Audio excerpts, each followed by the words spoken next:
अगर वो हमारी तीनों शर्त मान लेंगे तो हम उन्हें अपनी पार्टी का समर्थन दे देंगे। अगर वो हमारी तीनों शर्त नहीं मानेंगे तो आदरणीय बहन जी ने कहा हमें कोई मंत्रालय नहीं चाहिए, हयात लेके चलो, कायनात लेके चलो, चलो तो सारे जमाने को साथ लेके चलो, चलो तो सारे जमाने को साथ। ये उनके जीवन का पैगाम है हर बहुजन समाज के लिए।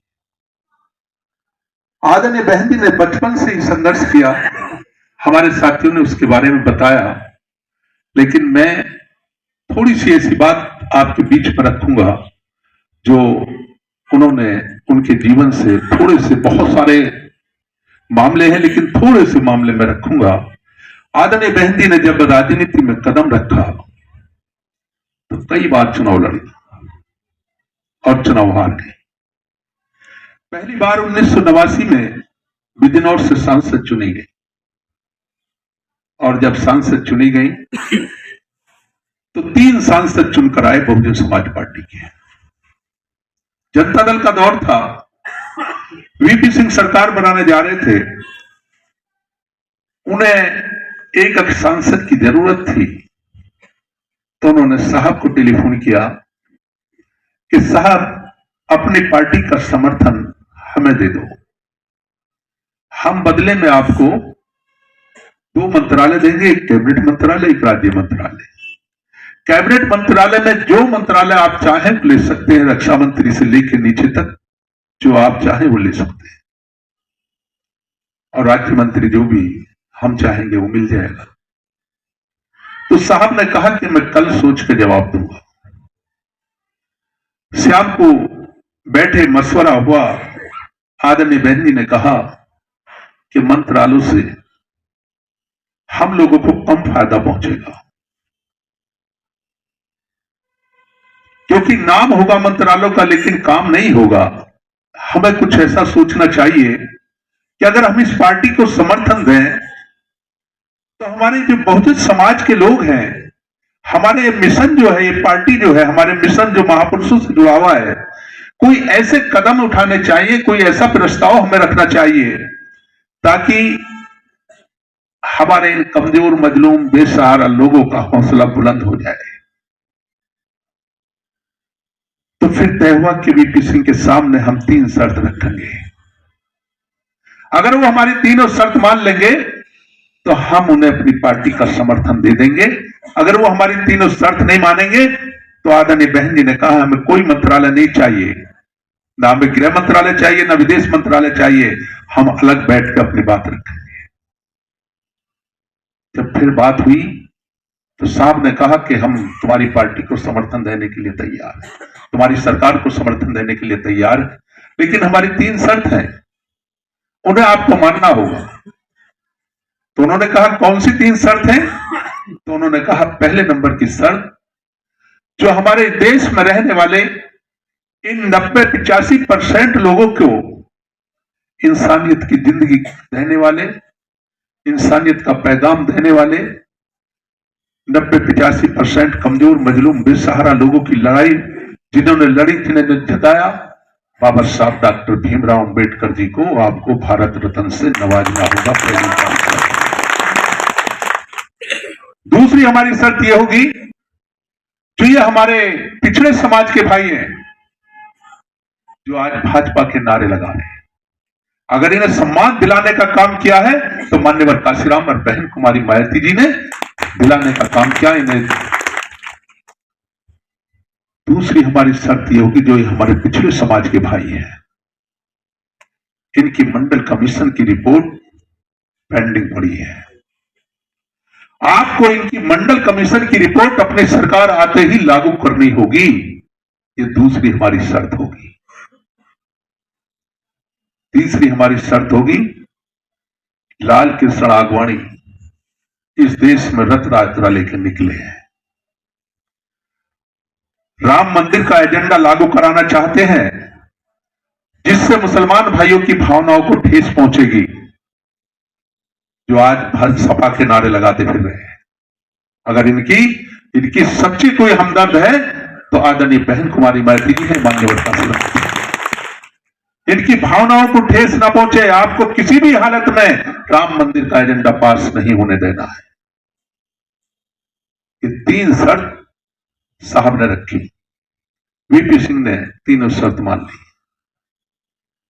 हमारी पार्टी ने उनकी सरकार को समर्थन दे दिया।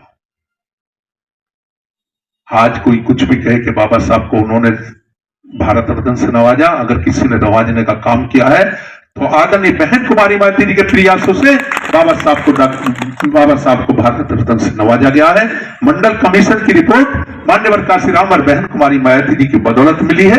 और उस टाइम पे आडवाणी के रथ को अगर रोकने का काम किया है तो मान्यवर काशीराम और बहन कुमारी मायावती जी के प्रयासों से। मेरे भाइयों, मेरे दोस्तों, आज अगर किसी को एक प्रधान की कुर्सी से नवाजने की बात कही जाए और उससे कहा जाए तो सब कुछ छोड़ दे, तो उस कुर्सी के लिए वो सब कुछ छोड़ देगा। लेकिन आदरणीय बहन कुमारी मायावती जिस देश की रक्षा मंत्री बनने जा रही थी, उन्होंने उस कुर्सी को छोड़ के इस देश में रहने वाले 90-95% लोगों के लिए ये 3 शर्त मनवाने का काम किया। आदरणीय बहन जी से जुड़े हुए बहुत सारे मामले हैं। आपको मालूम होगा, बहुत सारे साथी बैठे हैं, कोई पुरानी बात नहीं है। 2003 का मामला है, जब उत्तर प्रदेश के अंदर बहुजन समाज पार्टी की सरकार चल रही थी तो भारतीय जनता पार्टी के सहयोग से चल रही थी। भारतीय जनता पार्टी के कुछ लोग पहुंचे और कहने लगे, आदरणीय बहन जी, सरकार बहुत बढ़िया चल रही है, सब लोग खुश है, हमारी पार्टी पूरी तरीके से खुश है और ये हम चाहते हैं कि आप हमेशा हमेशा उत्तर प्रदेश की मुख्यमंत्री बनी रहो। हमारी पार्टी पूरी तरीके से सपोर्ट करेगी, लेकिन हमारी एक शर्त है कि अभी पार्लियामेंट का चुनाव आने वाला है, आप इस चुनाव में हमारी पार्टी को सपोर्ट कर दो, हम हमेशा हमेशा आपको उत्तर प्रदेश का मुख्यमंत्री बना के रखेंगे।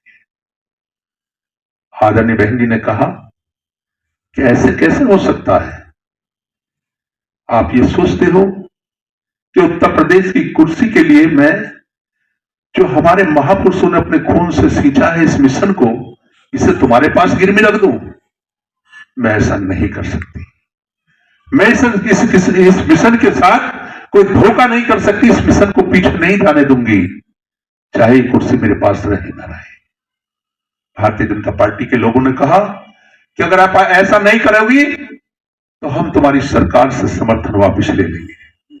बहन जी उनकी समस्या को समझ गई। बहन जी ने कहा, मुझे कल तक का वक्त दो।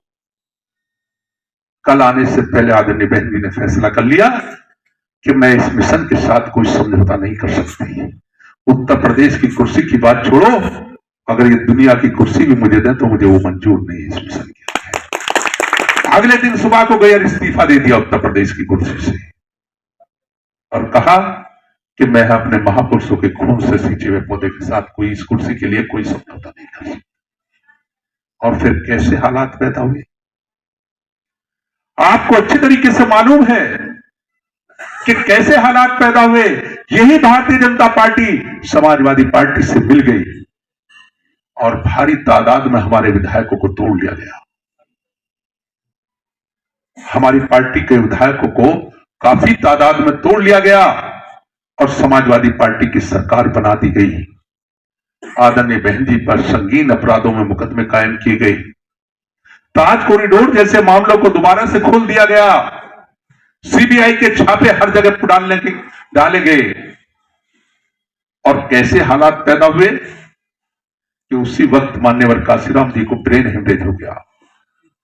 कैसी परिस्थिति थी, कैसे हालात थे। सीबीआई के छापे पड़ रहे, संगीन अपराधों में मुकदमे कायम हो रहे, मान्यवर काशीराम जी को ब्रेन हेमरेज हो गया, पार्टी को तोड़ दिया गया, विधायकों को तोड़ लिया गया। आदरणीय बहन जी को कैसे हालात में, कैसी परिस्थितियों में वो टाइम काटना पड़ा, लेकिन आदरणीय बहन जी ने हार नहीं मानी, बरोबर लड़ती रही, बरोबर संघर्ष करती रही। भारतीय जनता पार्टी के लोगों ने समाजवादी पार्टी की सरकार बनवा दी और फिर कहा कि आदरणीय बहन जी अब भी वक्त है, आप हमारी बात मान लो, हमें अपनी पार्टी का समर्थन दे दो इस देश में। हम फिर से दोबारा से, क्योंकि देश में उनकी सरकार थी, हम दोबारा से तुम्हें मुख्यमंत्री बना देंगे, कोई सीबीआई के छापे नहीं पड़ेंगे। सारे केस बंद कर दिए जाए।